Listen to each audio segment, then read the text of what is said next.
तो प्यारे साथियों को नमस्कार, स्वागत है आप सबका और मैं हूं डॉक्टर अंबरीश शुक्ल। आज के इस एपिसोड में हम सब बहुत मजेदार चीजें करने वाले हैं। कुछ महत्वपूर्ण रचनाएं ऐसी हैं जो परीक्षाओं में आती हैं और बहुत कंफ्यूजन क्रिएट करती हैं, एक संशय हमारे मन में भर देती है, क्योंकि वो रचनाएं एक ही नाम से हैं और कई विधाओं में लिखी गई हैं। तो हमारा आज का एपिसोड उन्हीं रचनाओं पर केंद्रित है। इसी तरीके से हम संडे को कुछ नया करेंगे हर बार। अगले संडे पर योजना यह है कि जो नई रचनाएं हैं, करंट की जो रचनाएं हैं, उनको मैं आपके सामने लेकर आऊं। तो चलिए शुरू करते हैं आज की कक्षा। एक बार जितने लोग भी आए हैं वो लाइक कर दें, वीडियो को शेयर कर दें और अपने मित्रों के पास साझा भी कर दें, जिससे और भी साथी इससे जुड़ सके। तो चलिए शुरू करते हैं आज की सबसे पहली रचना। ठीक है, देखिए मैंने ये सोचा था कि आपको एक पीडीएफ बनाकर इन रचनाओं को दे दूं, लेकिन फिर बाद में मैंने सोचा कि पीडीएफ तो बहुत सारे आपके पास पड़े रहते हैं, लेकिन आप सब उन पीडीएफ का उपयोग नहीं करते हैं। तो हमने कहा भाई आप उपयोग तो करोगे नहीं, तो मैं इन रचनाओं को लिखा देता हूं, आप नोट कर लोगे तो निश्चित तौर पर वो स्मृति में बन जाएगी। और मैं कुछ रचनाएं ऐसी हैं जो याद कराने का प्रयास करूंगा कुछ ट्रिक से, कि क्लास में ही आपको याद हो जाए। तो दो उद्देश्य हैं आज की क्लास के। शुरू करते हैं। चलिए जितने भी लोग आए फटाफट कमेंट बॉक्स में आ जाए, एक बार हाय हेलो बोल लें। कितने लोग आ चुके हैं? तो आराध्या जी आ गई हैं, सोनम यादव, कंचन लता और आशीष जी आ गई हैं, सुमित पांडे जी आ गए हैं, और भी साथी आ रहे हैं धीरे धीरे। जो भी आ रहे हैं उनका स्वागत है। चलिए शुरू करते हैं आज की सबसे पहली रचना। देखिए यहां पर एक रचना है जिसका नाम है अपराजिता। रचना का नाम है अपराजिता। अब जो ये अपराजिता रचना है, यह किस विधा की रचना है आपको बताना है। किस विधा की रचना है? तो अपराजिता के नाम से दो चीजें मिलती हैं। एक तो मिलता है काव्य और एक मिलता है उपन्यास। ठीक है, काव्य किसका मिलता है? तो रामेश्वर शुक्ल अंचल के काव्य का नाम है, और अपराजिता उपन्यास है चतुरसेन शास्त्री का। ठीक है, तो यहां पर पहला आज का फैक्ट हो गया कि अपराजिता जो है वह उपन्यास भी है और वह काव्य भी है। कैसे याद रखेंगे? ध्यान रखते हैं। अपराजिता, देखिए एक ट्रिक है हमारी कि जो स्त्रियां होती हैं बहुत चतुर होती हैं। अब इसके विषय में आप कैसे कहेंगे? तो संस्कृत में श्लोक भी है इसके लिए कि स्त्रियां चतुर होती हैं। कोयल को ही ले लीजिए। कोयल क्या करती है? अपने बच्चे का पालन पोषण कौवे से करवाती है। तो ऐसे ही स्त्रियां क्या होती हैं? चतुर होती हैं, यानी चतुर अपराजिता। अपराजिता कैसी है? चतुर है। और यह किसके द्वारा लिखा गया? उपन्यास। तो जो चतुरसेन शास्त्री हैं वो उपन्यासकार ही हैं, कथाकार हैं, तो ऐसे याद कर लेंगे।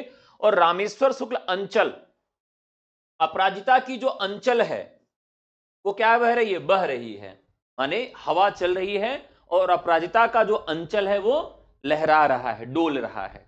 तो काव्य हो गया और अपराजिता चतुर स्त्रियां होती हैं, यह चतुरसेन शास्त्री यानी कि उपन्यास हो गया। ठीक है, तो यहां पर यह हो गया अपराजिता के विषय में। सेकंड जो रचना है वहां पर चलते हैं। दूसरी रचना है साथियों विवर्त। विवर्त जो है यह उपन्यास है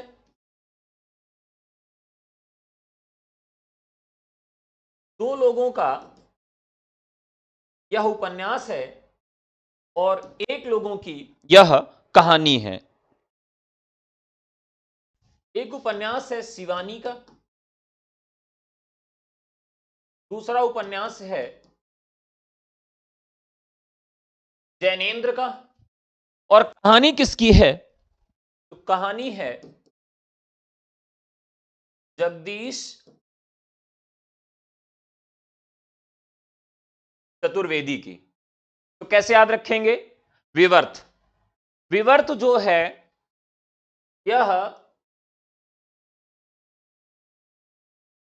शिवानी का उपन्यास है। शिवानी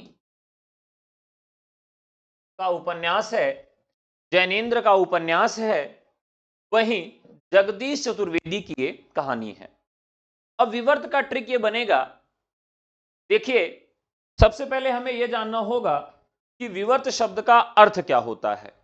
आप में से कोई जानता है विवर्त शब्द का अर्थ क्या होता है? विवर्त विवर्त शब्द का अर्थ होता है घूमना, मुड़ना, चक्कर लगाना या परिवर्तित हो जाना। तो घूमना, विवर्त का अगर एक अर्थ हम ये मान लें घूमना, ठीक है, घूमना अगर मान लें तो आप जितने भी शिव के देवालय हैं वहां क्या करने जाते हैं? घूमने जाते हैं, ठीक है। वो जितने भी ज्योतिर्लिंग हैं जहां शिव है और शिवानी है वहां आप क्या करने जाते हैं? विवर्त करने जाते हैं, घूमने जाते हैं, ठीक है। तो ये उपन्यास हो गया शिवानी का विवर्त। इसके अलावा जैनेन्द्र, अब जैनेन्द्र क्या है कि एक मनोविश्लेषणवादी उपन्यासकार है, कथाकार है। तो ये क्या करते हैं, जो भी चीजें करते हैं बहुत मनोविश्लेषण से करते हैं। तो एक मनोविश्लेषण करने वाला व्यक्ति सारा दिन घूमता रहता है, अरे यार क्या बात है, यहां से वहां घूमता रहेगा और सोचता रहता है। तो यानी जैनेन्द्र का भी विवर्त है और शिवानी का भी विवर्त है। जगदीश चतुर्वेदी की एक कहानी है, जगदीश चतुर्वेदी, ठीक है। अब यहां ध्यान रखिएगा, जगदीश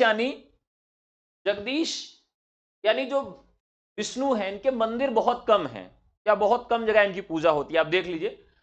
तो कहानी जो है वो छोटी होती है, यानी कि छोटे भगवान है, इस तरह से याद रखेंगे। उपन्यास बड़ा कलेवर होता है। तो इस तरीके से ये जैनेन्द्र और शिवानी दोनों ने उपन्यास लिखा है और जगदीश चतुर्वेदी की क्या है, कहानी है। उपन्यास उपन्यास ये है काशीनाथ सिंह का और ये है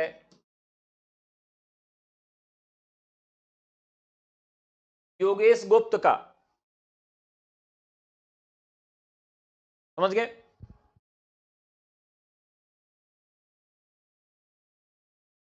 अब इसे कैसे याद रखेंगे? उपसंहार काशीनाथ सिंह, वही जो काशी वाले हैं अभी जीवित हैं, बड़े कथाकार हैं। काशी कस्सीन का एक उपन्यास आप लोग पढ़े ही होंगे जिसपे काशी मोहल्ला फिल्म भी बनाई गई थी। तो काशीनाथ सिंह उपसंहार। अब देखिए काशी में खूब विकास हुआ, अब काशी का उपसंहार लिखे जाने की बारी आ गई है, ठीक है। उपसंहार कब लिखा जाता है? जब अंत होने वाला होता है। तो काशी में जितनी संभावनाएं थी हो गई, उपसंहार लिखा जाएगा। और एक उपन्यास लिखा है उन्होंने, योगेश ने। तो काशी का योग अब अच्छा चल रहा है, इसीलिए उसका उपसंहार लिखा जाएगा, ठीक है। तो काशी का उपसंहार लिखा जाएगा क्योंकि उसका योग अच्छा चल रहा है। तो इस तरह से उपसंहार उपन्यास हो गया काशीनाथ सिंह का और योगेश गुप्त का।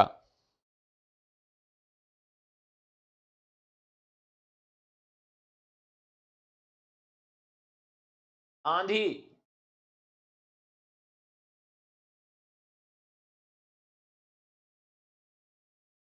उपन्यास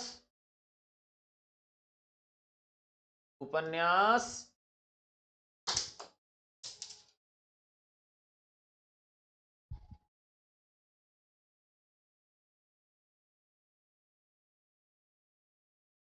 कहानी। अब देखिए आंधी के नाम से रचनाएं क्या मिलती हैं? काली आंधी,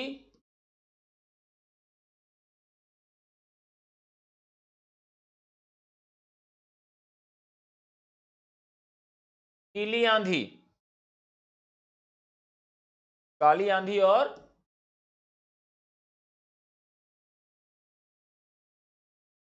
काली आंधी और पीली आंधी।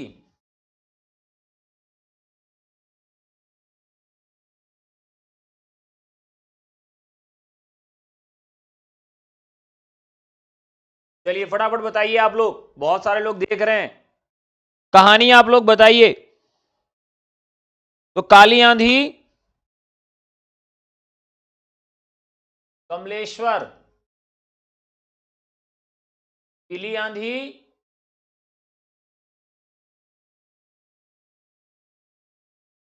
प्रभा खेतान। आपके लिए छोड़ रहा हूं, कहानी आंधी के नाम से किसने लिखा है? क्या किसी ने लिखा है?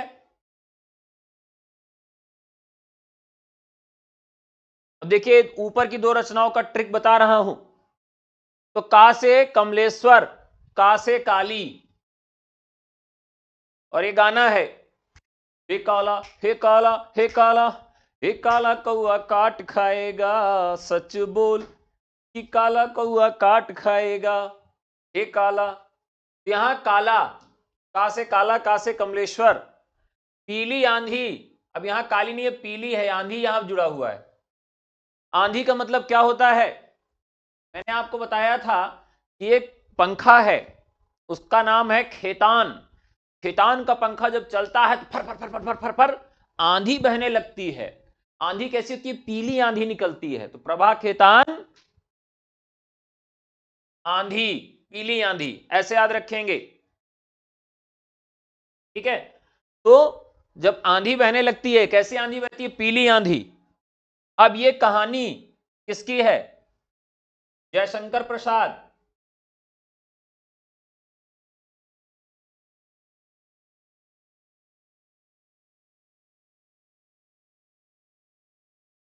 ठीक है, तो ये भी आपको याद हो गया कि उपन्यास काली आंधी, उपन्यास पीली आंधी, और कहानी जो आंधी के नाम से है वो जयशंकर प्रसाद की है। कोई कंफ्यूजन नहीं है। चलिए, अब काली के बाद अंधी या अंधा। अब देखिए अंधा के नाम से क्या क्या मिलता है?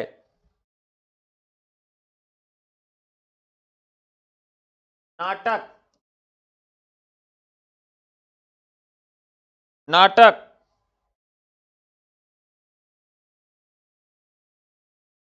एकांकी। तो दो नाटक मिलता है, एक एकांकी,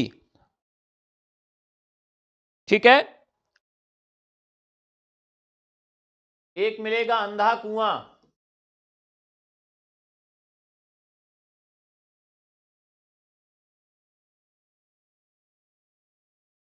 अंधी गली, सॉरी, अंधा युग। रचनाकार आप सब फटाफट बताइए।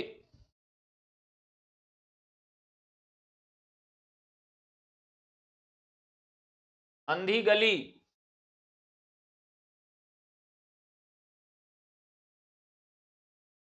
अब यहां देखिए नाटक अंधा कुआं। अब देखिए इसका ट्रिक, देखिए क्या ट्रिक है। तो ये है लक्ष्मी नारायण लाल। अब बड़ा कंफ्यूजन है लाल और मिश्र को, लक्ष्मी नारायण मिश्र और लक्ष्मी नारायण लाल में बड़ा कंफ्यूजन रहता है। पिछली बार असिस्टेंट प्रोफेसर का सिलेबस जारी किया गया और उस सिलेबस में इतना कंफ्यूजन था कि रचना लक्ष्मी नारायण लाल की थी और वहां लक्ष्मी नारायण मिश्र लिखा था। ये कंफ्यूजन दूर हो जाएगा आज से। देखिए जितनी भी रचनाएं आप लक्ष्मी नारायण लाल वाली पढ़ेंगे, लाल का मतलब क्या होता है? तू मेरा लाल है। देखिए बड़े प्रतीकात्मक शब्द हैं। तू मेरा बाबू है, बाबू का मतलब प्रेमी है, यही है ना, बबुनी, बाबू, इस तरह से शब्द प्रयोग किए जाते हैं ना, सोना। वैसे लाल, लाल का मतलब है तू मेरा लाल है, मतलब छोटा बच्चा। अब देखिए अगर आपके घर के आसपास कोई अंधा कुआं है तो क्या होगा, लाल उसमें गिर जाएगा, तो वहां मिस्र नहीं होगा। कोई कुआं अगर अंधा है, खुला कुआं है, तो लाल उसमें जाके गिर जाएगा। अभी आप देखते होंगे आए दिन ऐसे निकलता रहता पेपर में, न्यूज में, कि वो बोरवेल की खुदाई हो रही थी, एक छोटा सा बच्चा उसमें गिर गया, रेस्क्यू चल रहा है। तो कुआं अगर अंधा होगा तो क्या होगा, लाल उसमें गिर सकता है। नाटक अंधा युग कुल मिला के गीति नाट्य है, ठीक है। किसकी रचना है, तो धर्मवीर भारती की रचना है। कैसे याद रखेंगे, तो धर्मवीर भारती नाटक अंधा युग।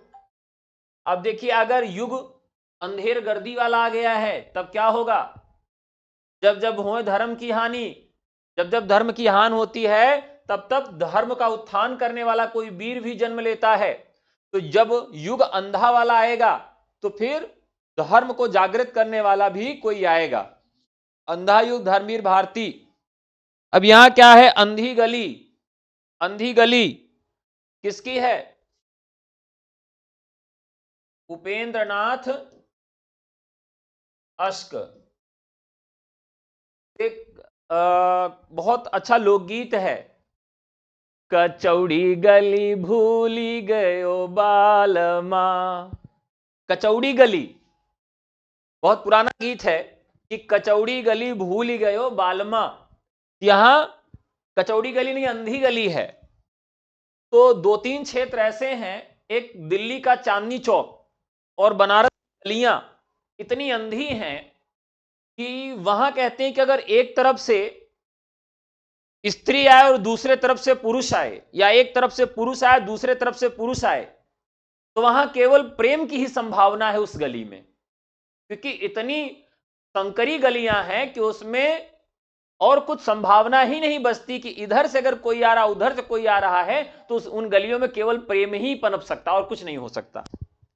तो यहां क्या है कि उपेंद्र नाथ अश्क, अगर उन अंधी गलियों में आप फंस गए तो क्या होगा, हाय बप्पा कहां हेराई गए, अश्क बहेगा आंखों से, रो दोगे। किस गली में, एक गाना भी है, तेरे गलियों में ना रखेंगे कदम, आज के बाद तेरे गलियों में।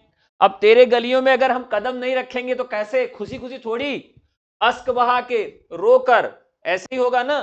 तो एकांकी हो गई अंधी गली, किसकी हो गई, उपेंद्र नाथ अश्क की हो गई, ठीक है। लाइक कम है भाई, थोड़े से लाइक बढ़ा दो प्यारे। चलिए अगला,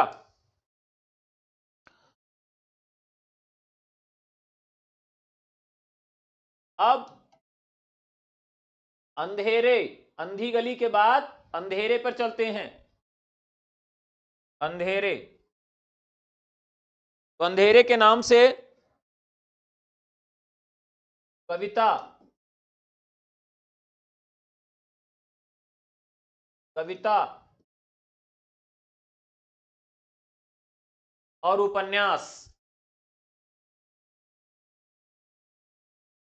ये जो है तीन चीजें मिलती हैं। तो अंधेरे में कविता और अंधेरे का दीपक। अंधेरे में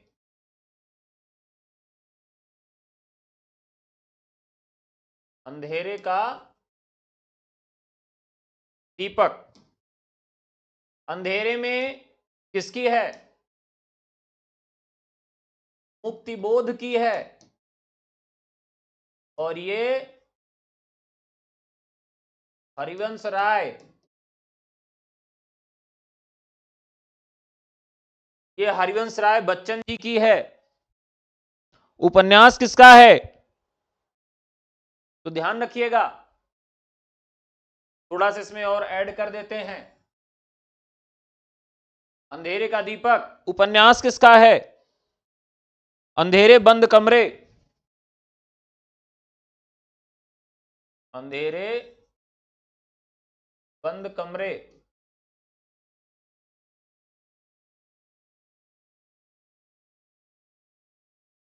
मोहन राकेश। अब देखिए यहां पर कैसे याद रखेंगे, तो जब भी कमरा बंद होता है, एक ही गाना आता है, हम तुम एक कमरे में बंद हो और चाबी खो जाए। ठीक है, तो चाबी खो जाएगी, कमरा कैसा है, एकदम अंधेरा कमरा है, बंद है, तो फिर इतने देर में तो उपन्यास ही लिखा जाएगा। अगर अंधेरे बंद कमरे हैं और चाबी खो गई तो चाबी तो जल्दी मिलेगी नहीं, जल्दी मिल जाएगी तो कहानी लिखी जाएगी, देर से मिलेगी तो उपन्यास लिखा जाएगा। तो हम तुम अगर एक कमरे में बंद रहेंगे और ज्यादा देर के लिए चाबी खोएगी तो क्या लिखा जाएगा, उपन्यास। अब ये किसकी रचना है, मोहन राकेश की, ये भी याद रखना है। अब देखिए कैसे लोग अंधेरे बंद कमरे में रहते हैं, मोहन हम लोगों के लिए नहीं है, रास रचाने वालों के लिए है। मोहन जी श्री कृष्ण जी माने, ऐसे याद रखेंगे मोहन को। तो बंधेरे बंद कमरे में कौन हो गए, ये हो गए मोहन जी। ठीक है, चलिए अब उपन्यास और एक ऐड कर लेते हैं। अंधेरे से परे किसका उपन्यास है, बताइए।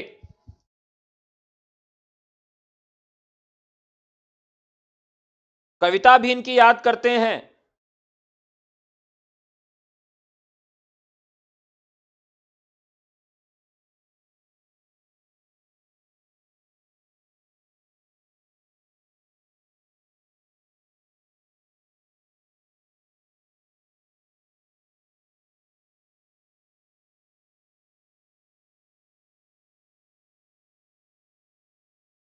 अंधेरे से परे जो है यह रचना ही किसकी है,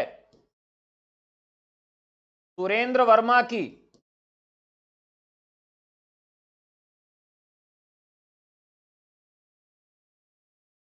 चलिए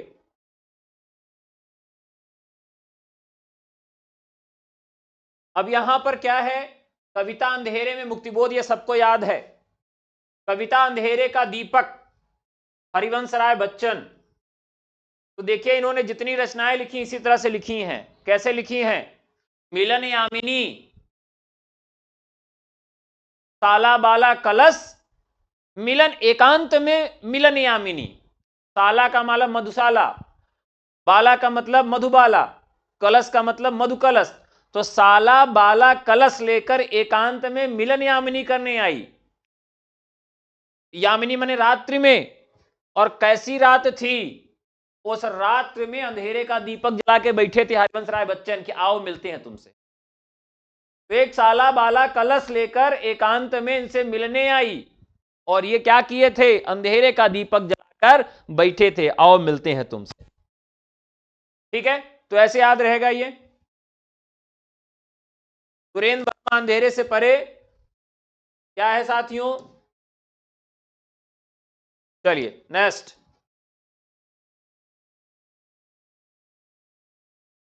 बादशाह। बादशाह ओ बादशाह, बादशाह ओ बादशाह। अब आ गया बादशाह।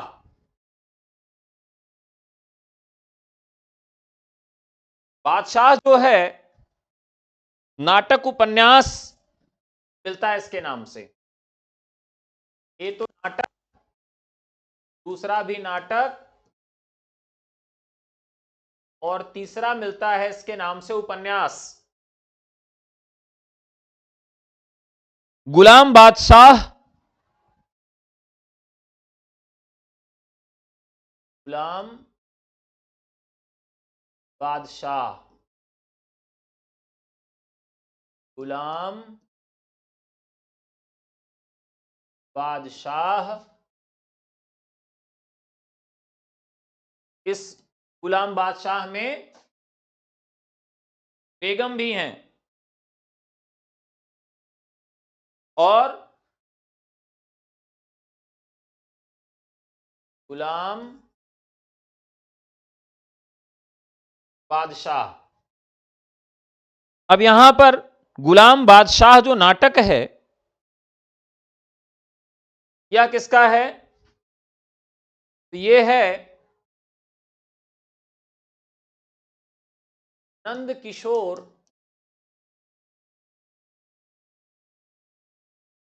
आचार्य का। फिर एक नाटक है, नाटक गुलाम बादशाह और बेगम। तो गिरिराज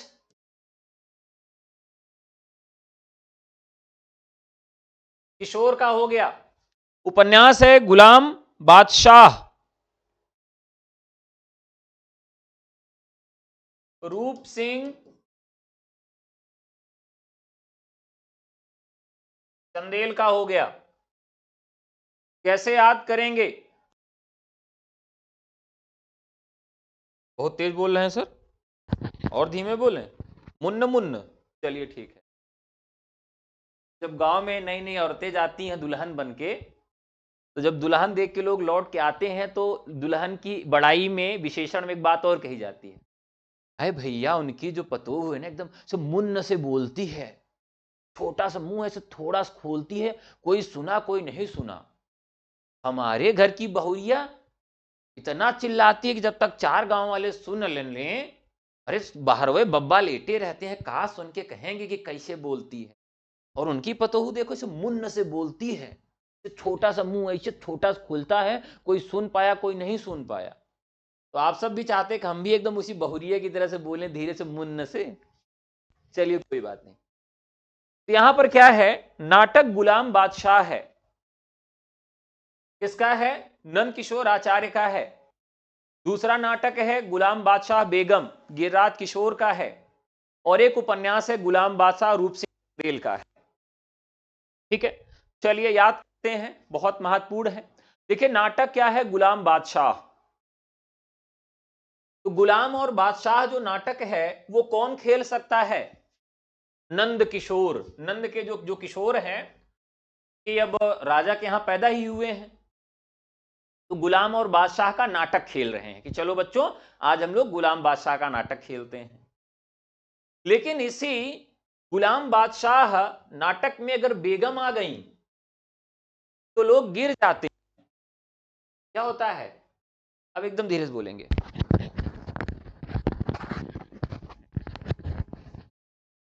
तो बेसिक खिदमत है साथियों आप सबके मांग पर हिंदी साहित्य की मिलती जुलती रचनाएं, और आज के इस एपिसोड में आप सब देख रहे हैं बादशाह।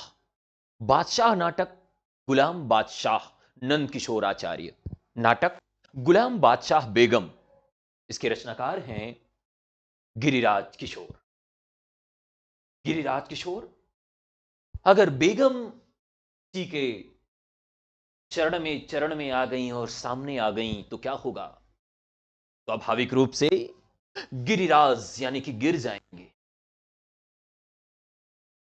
तो बेगम अगर आ गई इस नाटक में तो गिर जाना है, गिर जाएंगे। कौन गिर जाएंगे? किशोर। तो साथियों गुलाम बादशाह बेगम नाटक में जब तक बेगम नहीं थी तब तक नंद के किशोर ही थे, लेकिन जैसे इस नाटक में बेगम का आगमन होता है वही सारे किशोर गिर जाते हैं। ऊपर गुलाम बादशाह।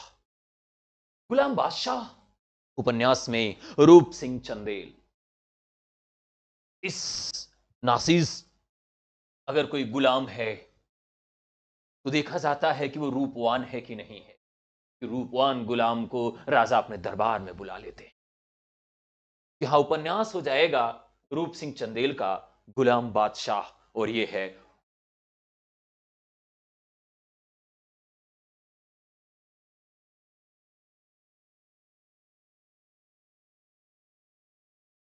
साथियों पेशे खिदमत है। अगली रचना जो बहुत ही महत्वपूर्ण है आप लोगों के लिए परीक्षा के दृष्टिकोण से, और अगली रचना का बिंदु है देवता। देवता ऐसे बोले, पहले के चेला लोग क्या करते थे, घर से देसी घी लाते थे, गुरुजी खूब घी पीते थे, खूब चिल्ला चिल्ला के पढ़ाते थे। अब तो हम लोग यूरिया वाला घी खाते हैं और उतना ही चिल्लाते हैं, तो क्या ही हो सकता है। बहरहाल देवता के नाम से मिलती जुलती जो रचनाएं है उसको देखते हैं।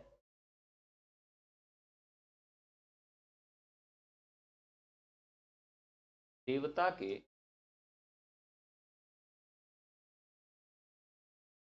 के गुनाह,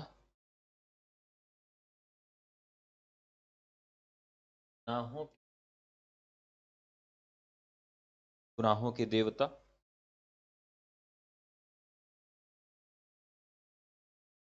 गुनाह की देवी,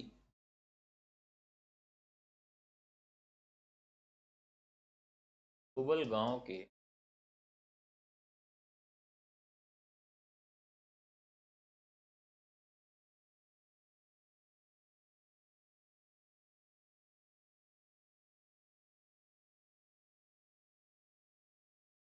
हाँ, आप लोग ऐसे हमको पत्थर पे चढ़ा दीजिए ऊपर कि हमको एक्टर होना चाहिए, जो दो चार अच्छा यहाँ पढ़ा रहे हैं ये भी छूट जाए हमसे। चलिए, अब यहां देखिए गुनाह, देवता के गुनाह, गुनाहों के देवता, गुनाह की देवी, ग्लोबल गांव के देवता। अब इन सब में देखिए देवता ही हैं आपके पास, ठीक है। और ये सारी रचनाएं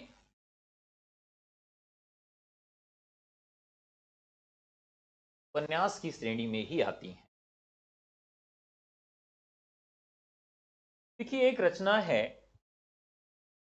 कोई भी खास करके साहित्य की शुरुआत करता है पढ़ना लिखना, तो लोग मतलब उसे क्या कहते हैं कि गुनाहों का देवता पढ़ लो यार, गुनाहों के देवता से शुरुआत करो। यहां से शुरुआत करते हैं। देवता के गुनाह किसकी रचना है? देवेश ठाकुर की। गुनाहों के देवता ये तो सब जानते होंगे, धर्मवीर भारती। गुनाह की देवी यादवेंद्र शर्मा। अब ग्लोबल गांव के देवता रणेंद्र। पिछली बार रणेंद्र से प्रश्न पूछा गया था, और ये खास करके जो ग्लोबल गांव का देवता है ये आदिवासियों की पृष्ठभूमि पर लिखा गया उपन्यास, इसलिए ये काफी महत्वपूर्ण हो जाता है, इसे आप अच्छे से जरूर याद रखिएगा। अब यहां देखते हैं कि ये कैसी रचनाएं याद होंगी। देवता के गुनाह, देखिए यहां देवता से इस ग्रंथ की शुरुआत हुई है, और इसके रचनाकार भी देवता से हैं, देवेश ठाकुर, देवेश, ठीक है, कोई कंफ्यूजन नहीं याद करने में। एक रचना यहां पर है गुनाहों के देवता, गुनाहों के देवता, तो धर्मवीर भारती, ये आपको याद ही है, इसमें भी कोई दिक्कत नहीं होगी। गुनाह की देवी यादवेंद्र, ठीक है, यहां पर भी क्या आया है? यादवेंद्र, मतलब इंद्र की बात आई है, यानी देवता की बात आई है, तो गुनाह की देवी हो गया। ग्लोबल गांव का देवता ये रणेंद्र की रचना हो, हाँ, ठीक है। तो यहां कैसे याद रहेगा ग्लोबल गांव के देवता? तो रणधन इंद्र, यही होगा, आधनी बराबर है रणेंद्र, आदगुणा से गुण संधि हुई, तो जो रण में इंद्र है, और इंद्र युद्ध करने के लिए कहां भी जाते थे, उनके लिए सारे गांव ग्लोबल थे, कहीं भी युद्ध करने के लिए पहुंच जाते थे। तो रणेंद्र ग्लोबल गांव का देता, गुनाहों की देवी यादवेंद्र शर्मा, क्योंकि यहां पर देवी है और यहां पर भी देवेंद्र इंद्र है, ऐसे भी याद रहेगा। गुनाहों के देवता धर्मवीर भारती, और यहां पर देवेश और यहां पर देवता है, तो देवता के गुनाह देवेश ठाकुर, ठीक है, याद रहेगा। आगे बढ़ते हैं। कठपुतली,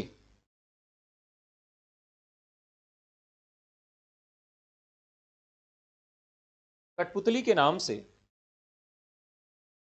दो उपन्यास मिलते,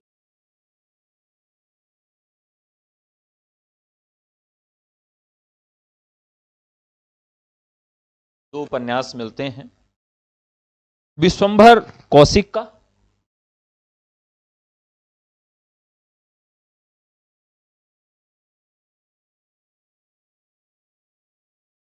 कौशिक का और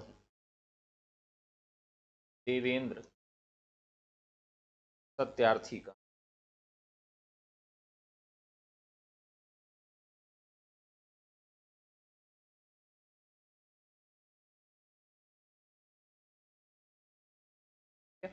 अब ये दो रचनाएं मिलती हैं उपन्यास के नाम से, कैसे याद रखेंगे साथियों इनको हैं कठपुतली उपन्यास।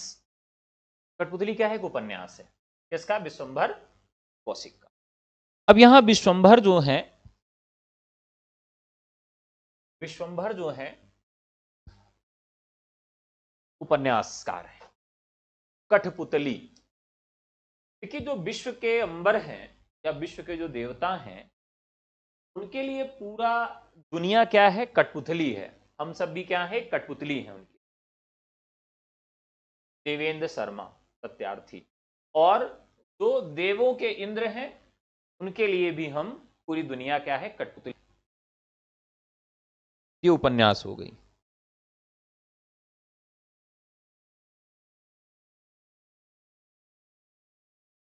और के नाम से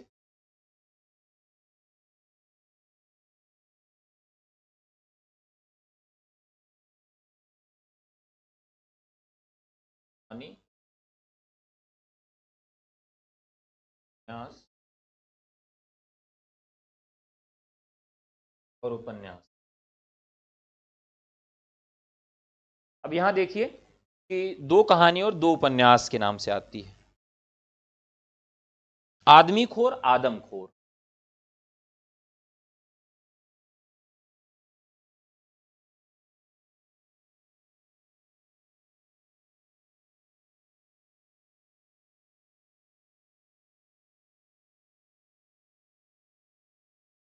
अच्छा, भवानी प्रसाद मिश्र के भी कठपुतली। जी हाँ, चलिए जो आप सबको याद आ जा रहा है उसको नोट करते जाइएगा, लिख दे रहा हूं मैं।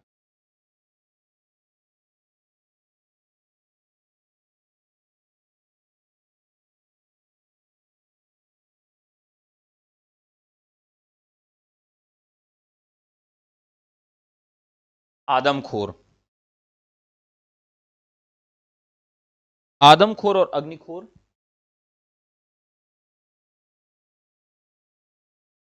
इन कहानी है।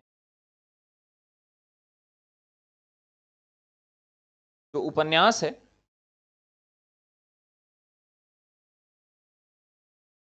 वो है आदमखोर, और जो कहानी है आदम अलग है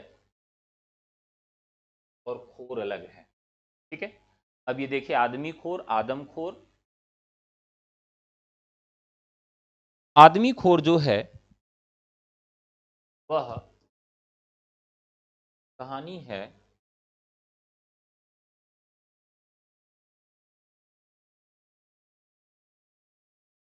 धीरेन्द्र धीरेन्द्र अस्थाना की। आदमखोर कहानी जो है चंद्र किरण टॉन रिक्शा।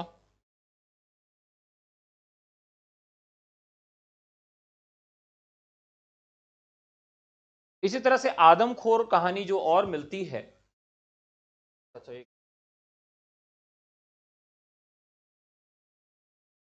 अग्नि है। अग्निखोर जो कहानी मिलती है वह फणीश्वर नाथ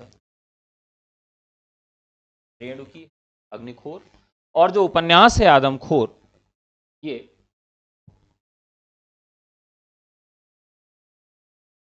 श्रवण कुमार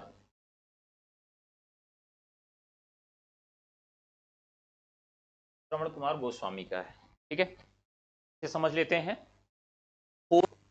से ये रचनाएं हैं जो में है। कहानी आदमखोर धीरेन्द्र अस्थाना की है, चंद्रकिरण सोन की है। अब इन सब में जो काफी महत्वपूर्ण है उस पर अगर अपनी नजर बनाएं तो कहानी धीरेन्द्र अस्थाना की, कहानी चंद्रशरण और कहानी फणीश्वरनाथ रेणु की। उपन्यास उतना महत्वपूर्ण नहीं है, फिर भी याद कर लेते हैं। देखिए यहां पर कैसे याद रखेंगे, धीरेन्द्र अस्थाना। तो धीरेन्द्र, जो आदमी बहुत धीरज वाला होता है, आदमी धीरज वाला होना चाहिए, आदमी के अंदर बहुत जल्दबाजी नहीं होनी चाहिए, आदमी धीरज वाला होना चाहिए, तभी वो सफल होगा। आदमी खोर यानी धीरेन्द्र अस्थाना। आदमखोर चंद्र, देखिए आदमखोर जो होते हैं वो चांद निकलने के बाद मरी हुई लाशों को खाने के लिए निकल लेते हैं, या जिंदा लोगों को खाने के लिए निकलते हैं। कब निकलते हैं? जब चांद निकलता है। आदमखोर कब निकलते हैं? जब चंद्र की किरण निकलती है। अग्निखोर, फणीश्वर, देखिए जो फन वाला यानी सांप है, उसको हम किससे डरा सकते हैं? अग्नि से डरा सकते हैं।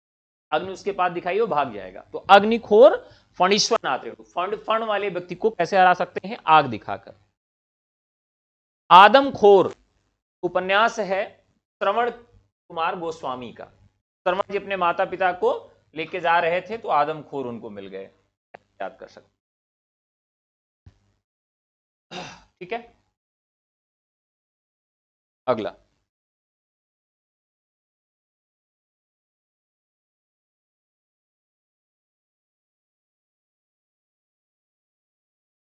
कल्पद्रुम।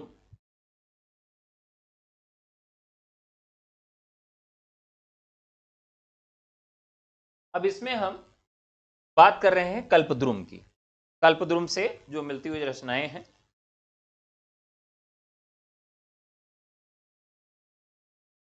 कल्प निरुक्त रचना है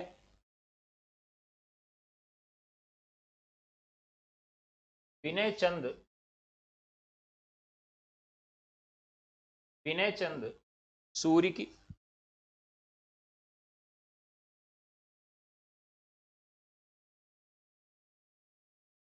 और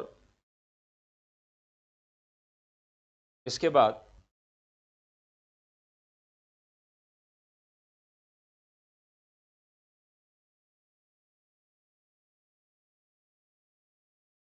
कवि कुल कंठा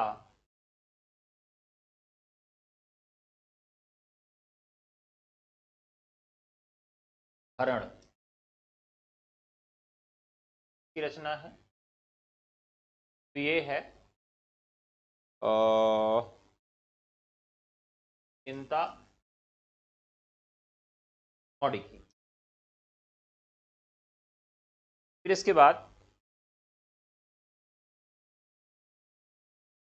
ओ उल्टा हो गया, चिंतामणि की रचना है दूल्ह की। दूल्ह की रचना हो गई। कवि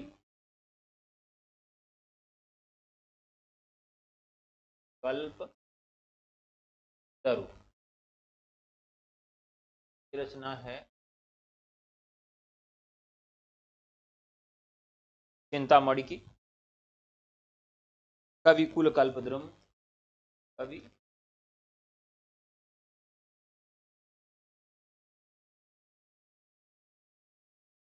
कवि कुल कल्पद्रुम। और यह रचना किसकी है?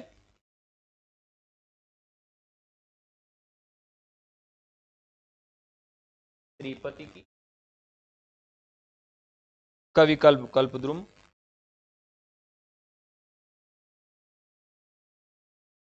कवि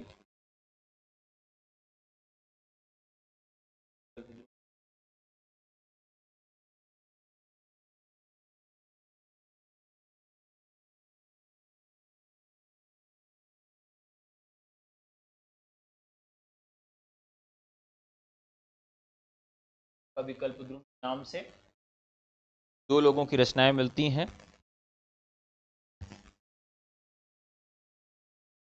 रामदास की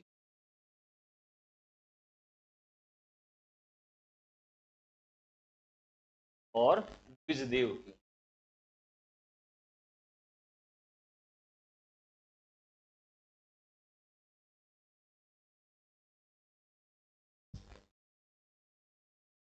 ये बहुत महत्वपूर्ण है। ज्यादातर रचनाएं आपको रीतिकाल की मिल रही हैं। अब मिलती जुलती रचनाएं हैं तो काफी कठिन होता है इसको याद करना, लेकिन देखिए कैसे याद करते हैं हम। कल्प निरुक्त, कल्प निरुक्त। तो निरुक्त से संबंधित, निरुक्त में क्या होता है, छंद निरुक्त, यह जो है विनय इसमें मिलती है। निरुक्त में क्या होता है, विनय होता है। कवि कुल कंठाभरण। अब देखिए, अगर इसके घर में दूल्ह यानी दुल्हन आ जाती है तो पूरे परिवार को बुलाया जाता है और कंठाभरण, कंठ तक भोजन करवाया जाता है कि लो छक के भोजन कर लो। ऐसे ही होता है कि अगर किसी के यहाँ दुल्हन आती है, दूल्हा आता है, तो पूरे परिवार को बुलाया जाता है और कंठ पर भोजन करवा दिया जाता है, यहां तक कंठ तक सब भोजन करते हैं। कवि कल्पतरु। देखिए, अब घर का आदमी अगर बहुत चिंतित होता है तो कहां जाता है, कल्पतरु के नीचे बैठ जाता है जाके। पता लगा काब कैप भैया बिगड़ गया है, भैया नाराज हो गए हैं, अब नीम के पेड़ के पास जाके कल्पतरु के पास बैठ के चिंतित बैठे हैं। तो जब भी नाराज होता है कहां जाता है, जब चिंतित होता है तो कल्पतरु के नीचे जाके बैठ जाता है।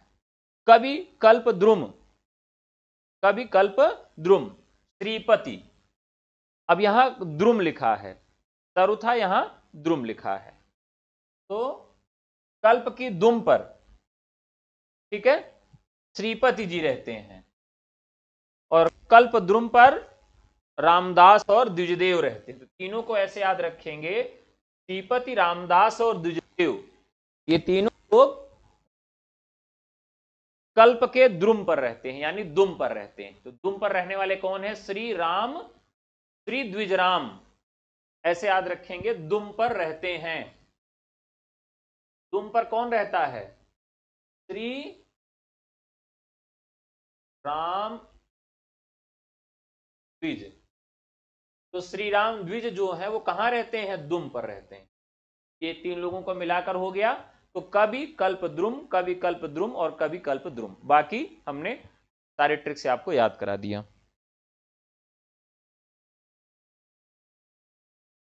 अब अगला जो की पॉइंट है वो है बीती। बीती विभावरी जागरी। आप बीती,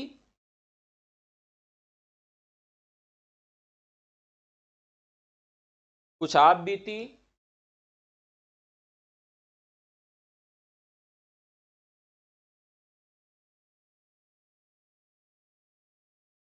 और कुछ कुछ जग बीती।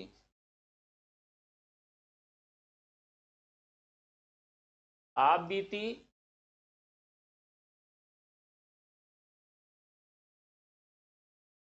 और जग बीती, ठीक है। अब यहां पर ये तीन रचनाएं मिल रही हैं। भाई परमानंद,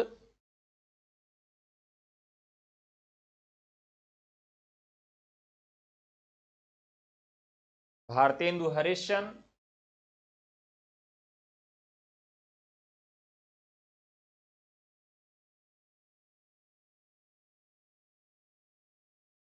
और तीसरे हैं नरदेव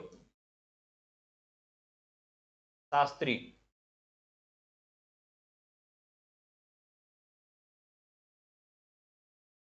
चलिए, ये तीन रचनाएं हो गई जिसमें बीती शब्द है।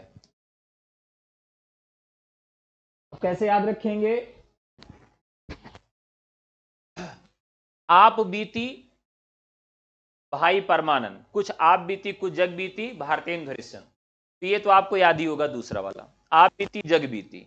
यहां कुछ शब्द नहीं है तो देखिए, कुछ लगेगा तो भारतेंदु आएंगे, कुछ नहीं लगेगा तो नरदेव आएंगे, नरों के देव। कुछ में मनुष्य रहता है और जिसमें कुछ नहीं रहता उसमें भारतेंदु रहते हैं, ठीक है।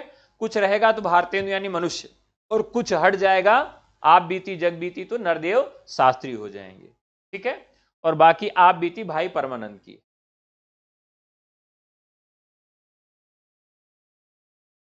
चलिए,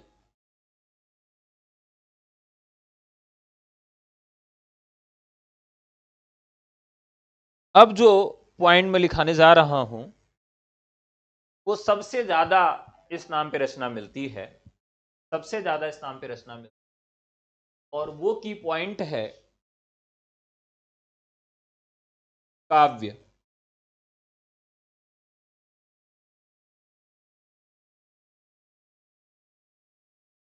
काव्य विमर्श,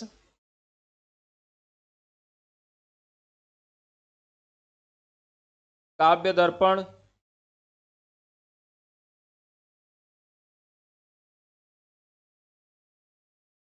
काव्य सिद्धांत,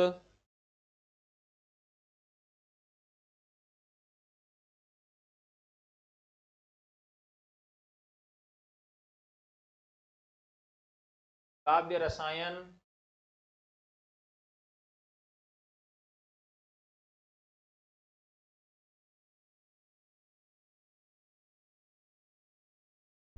काव्य विनोद,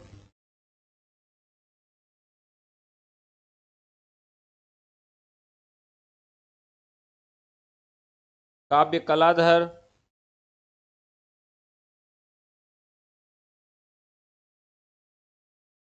काव्य सरोज,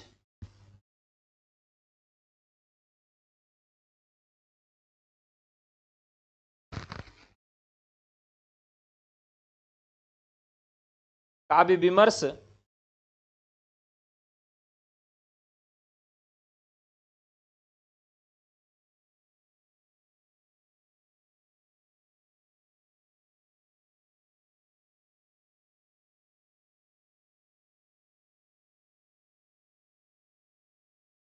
अब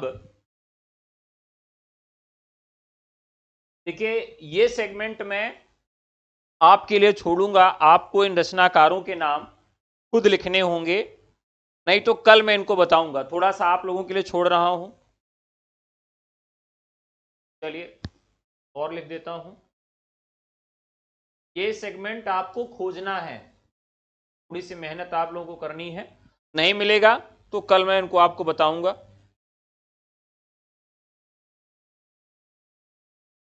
शब्द रसायन, शब्द रसायन और काव्य कलाधर,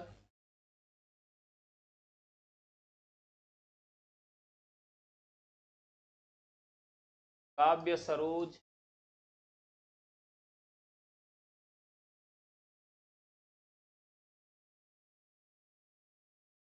काव्य प्रकाश के नाम से कई रचनाएं हैं,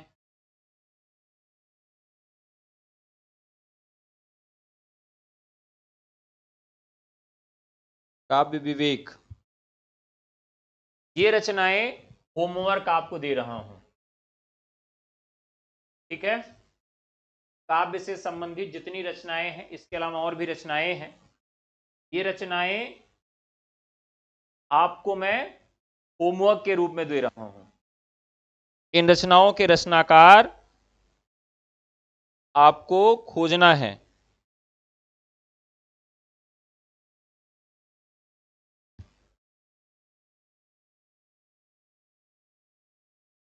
काव्य कलाधर,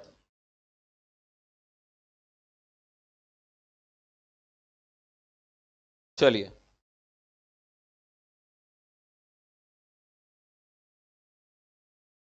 अब अगला जो सेगमेंट है ये आपका होमवर्क है। गुरुजी होमवर्क भी देते हैं ना, तो ये होमवर्क है आज आपका, आसान है, सभी रचनाएं आपको मिल जाएंगी। चलिए आज की क्लास की रचना में चलते हैं। कुत्ते मैं तेरा खून पी जाऊंगा। कुत्तों को ये मालूम भी नहीं कि उनका खून भी पीने की बार बार बात आती है, ठीक है। और इतना कुत्तों का खून पिया जा रहा है कि बेचारों का सबसे ज्यादा उन्हीं के यहाँ ब्लड की कमी होती है, सबका हेमोग्लोबिन गिरा हुआ है, किसी कुत्ते के पास नहीं है। तो आज के जो यहाँ पर बात शुरू हो रही, कुत्ता पे शुरू हो, कुत्ता, कुत्ते को लेकर भी बहुत सारी रचनाएं लिखी गई हैं। कुत्ते की दुम,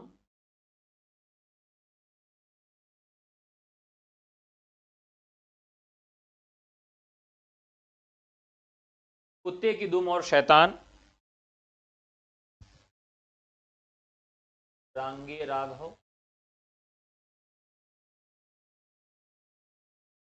की दुम और शैतान,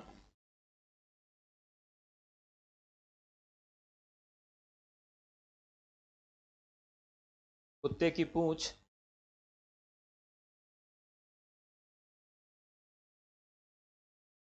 यशपाल, कुत्ते की मौत,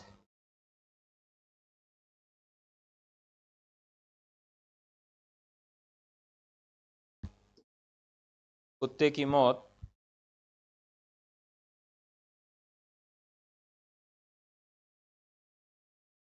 निर्मल वर्मा,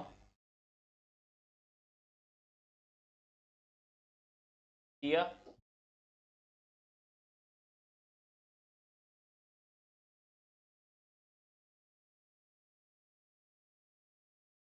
राजेंद्र यादव, परमात्मा का कुत्ता,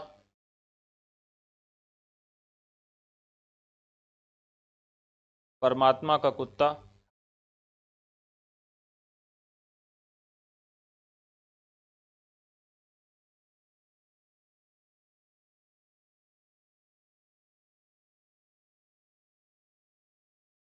मोहन राकेश,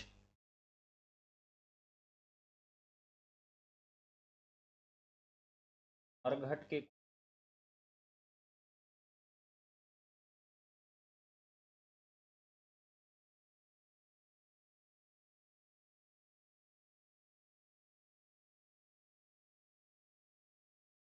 लाल नागर,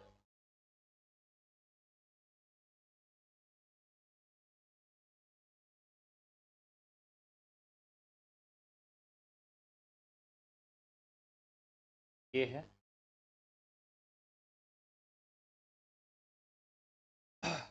देखिए, मैं आप सबको काम चोरी न सिखाता हूं न तो काम चोरी करता हूं। मैं चाहता तो इन सारी रचनाओं को टाइप करके आपके सामने पीडीएफ लगा देता और दिखा देता, मुंह दिखाई करवा देता, बात खत्म हो जाती। लेकिन आप मुझसे ज्यादा आलसी हो जाते, रचनाओं को ऐसे देख के भुला देते। सनम तुमको धीरे धीरे, हिंदी के साथ आप ऐसा ही कर रहे हैं।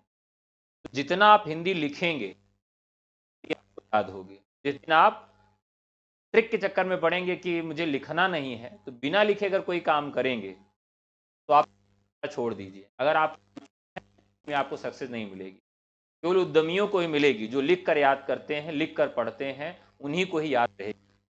बाकी इस दुनिया में कोई ऐसी ताकत नहीं है जो आपको चैन दिलवा सके। लिखना पड़ेगा, और जब तक लिख कर नहीं पढ़ेंगे तब तक चीजें याद नहीं होंगी। कि जब हम अपने हाथों से कलम पकड़ के कोई शब्द, कोई चीज लिखते हैं, तो एक साथ हमारी पूरी तंत्रिका, तन काम करता है, हमारा पूरा मस्तिष्क, पूरा कंसंट्रेशन काम करता है। जब आप चीज पढ़ते और सुनते हैं तो हमारा कंसंट्रेशन उस तरह से नहीं रहता है, लेकिन लिखते समय हमारा 100% कंसंट्रेशन रहता है। इसलिए जो चीजें लिख के पढ़ी जाती है वो जीवन भर याद हो जाती है। तो आप सबसे निवेदन भी यही है कि लिख कर पढ़िए। कथन गलत हो जाते हैं, मैं जिस ट्रिक से आपको याद कराता हूं उस ट्रिक से याद करिए, कभी नहीं गलत होगा। तो चलिए याद करते हैं, कुत्ते की दुम और शैतान, रांगे राघव। देखिए, कोई भी कितना ही शैतान क्यों न हो, राघव उसको सुधार देते हैं। ठीक है। कुत्ते की पूंछ, कितना ही यश वाला कुत्ता क्यों न हो, लेकिन उसकी पूंछ कभी सीधी नहीं होती है। ठीक है। कुत्ते की मौत, कुत्ते की मौत जो है वह कभी निर्मल नहीं होती, बहुत भयानक होती है।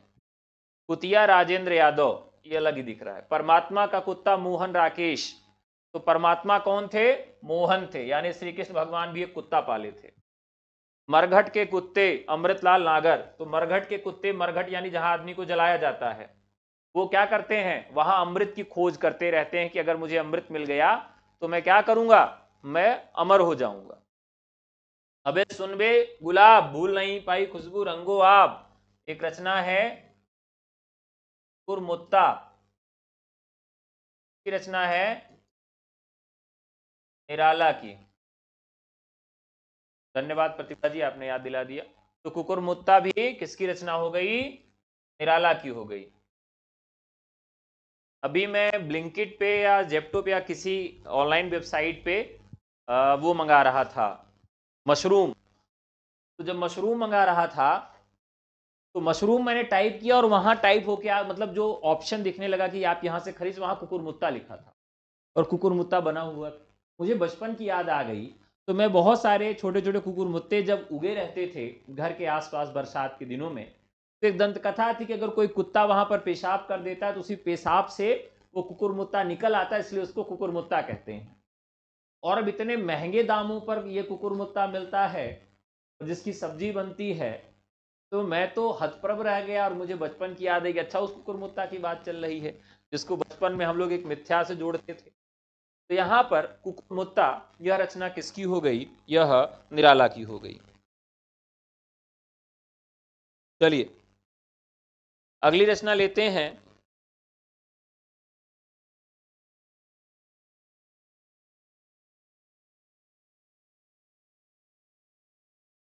दीप शिखा के नाम से एक मिलता है काव्य और एक मिलता है नाटक। काव्य है महादेवी वर्मा का, रेवती शरण का, और ये रचना है महादेवी वर्मा की। तो साथियों, आज है रविवार, बहुत ज़्यादा नहीं पढ़ेंगे, कई बार पढ़ना भी ज़्यादा हो जाता है। तो अभी इसमें मिलती जुलती रचनाओं में लगभग 2 क्लास और लेनी पड़ेगी, यानी 2 घंटे की क्लास इसमें और है। आज का एपिसोड आपको कैसा लगा ईमानदारी से बताइएगा। ये सभी परीक्षा महत्वपूर्ण एपिसोड था। अगर आप 2025 की upcoming vacancy TGT, PGT, LT grade, assistant professor, GIC प्रवक्ता, बीपीएससी टियर 4 किसी भी कोर्स के लिए प्रवेश लेना चाहते हैं, केवल आप हमें व्हाट्सएप करके हमारे नए आरंभ बैच से जुड़ सकते हैं। हमारा नंबर है 98 28 95 92 37। आज का एपिसोड कैसे लगा ईमानदारी से बताइएगा। और अगर आपको ये एपिसोड अच्छा लगा और सेकंड एपिसोड आप चाहते हैं, तो आप कमेंट बॉक्स में सेकंड एपिसोड की मांग जरूर करेंगे कि मुझे सेकंड एपिसोड जल्दी चाहिए। जितने जल्दी आपके अच्छे कमेंट आ जाएंगे, सेकंड एपिसोड लेके मैं फिर से आ जाऊंगा। मुझे पूरी आशा है कि एपिसोड आप सबको अच्छा लगा होगा। आज की कक्षा साथियों यहीं तक, पुनः आपसे मुलाकात होगी कल कुछ और महत्वपूर्ण तथ्यों के साथ। आज के लिए इतना ही, बहुत बहुत धन्यवाद, नमस्कार, जय हिंद।